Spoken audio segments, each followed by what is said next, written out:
Tara samahan niyo ko sa panibagong araw ng pagiging stay-at-home mom.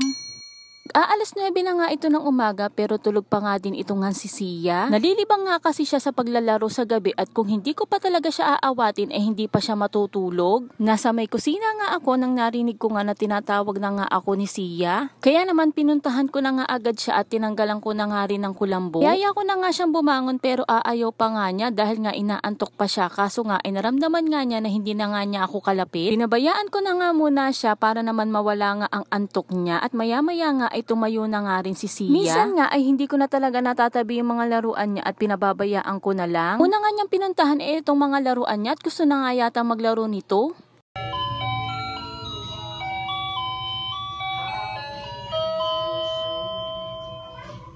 Nanghihingi na nga ng gatas nga si Sia kaya naman pinagkanaw ko na nga rin siya. At habang hinahalo ko nga itong gatas niya, sinasabi nga niya sa akin na sa baba na nga daw niya iinumin itong ang gatas niya at ilagay ko nga dun sa lamesa. Pagkatapos naman ay ako naman na nagkanaw ng aking iinumin ngayon ngang umaga. Hindi ko nga nilahat yung gatas nga dun sa kinanaw ko kay Sia kaya naman yung kalahati nga nun ay nilagay ko nga dito sa kinakanaw ko na kape. Small pack nga na gatas lang ang nabili ko kaya naghati na nga lang kami ni Sia dun. Ang sarap ngang humigop ng mainit na kape at habang nga nakabukas itong radyo ay may tumutugtog nga na magandang music. Kaya naman medyo nga natutulala ako dyan mga mare.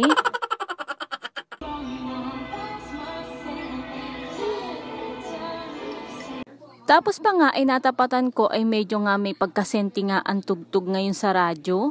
Naalala ko nga pala na wala na nga pala kaming iinumin tubig kaya naman nilabas ko na nga itong jug namin at nilagay ko na nga dito sa may gate namin. Para naman pagka nga dumaan yung nagdi-deliver ay makikita nga agad nila itong container namin at makukuha agad. Nagsalang naman ako ng takuri nga sa may kalan namin para nga sa pampaligo ni Sia kaso ay bigla nga namatay ang apoy at nung tingnan ko nga ay wala na talagang laman itong ang tangki namin. Nagchat na nga agad ako dun nga sa page na pinag-o-orderan namin ng gasol. Ang sabi ko nga ay baka pwedeng i-deliver agad kasi nga ay magluluto pa ako ng tanghalian na dadalhin nga sa school mamaya. Kaya naman dito na nga muna kami ni Sia sa may garahe at inaantay nga namin yung magdi-deliver nga ng gasol. Maya-maya naman ay dumating na nga ito nga si kuya. Kahit nga itong gasol ay napakamahal na nga rin mga mare, bali nga ito nga aming tangke ay Star kaya naman ang presyo nga nito ay nasa 850 na.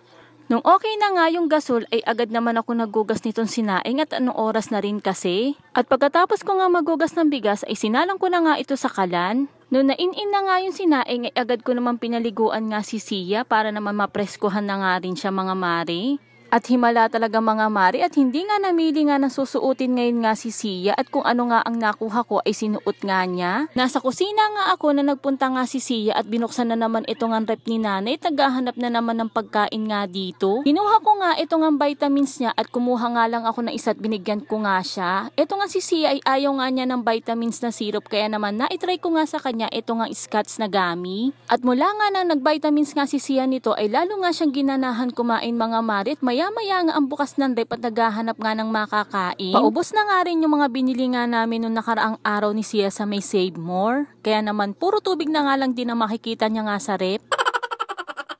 Eto namang ulam na ito ang niluto ko nga para nga sa tanghalian namin at dadalhin ko nga rin sa school para sa mga anak ko. Hindi ko na nga rin na-i-video ito mga marit. Alam na alam nyo naman ang pagluluto nga nito at napakasimple lang nitong pork steak kung lutuin. Fast forward na nga tayo mga mare at nakaligo na nga rin ako nito. Nakapagsandok na nga rin ako ng mga pagkain nga dito nga sa malutuan at aayusin ko na nga rin ito mga mare. At kapag okay na nga ito ay magsusuklay na nga muna ako. At pagkatapos nga ay aalis na ako at dadalhin ko na nga ito sa school.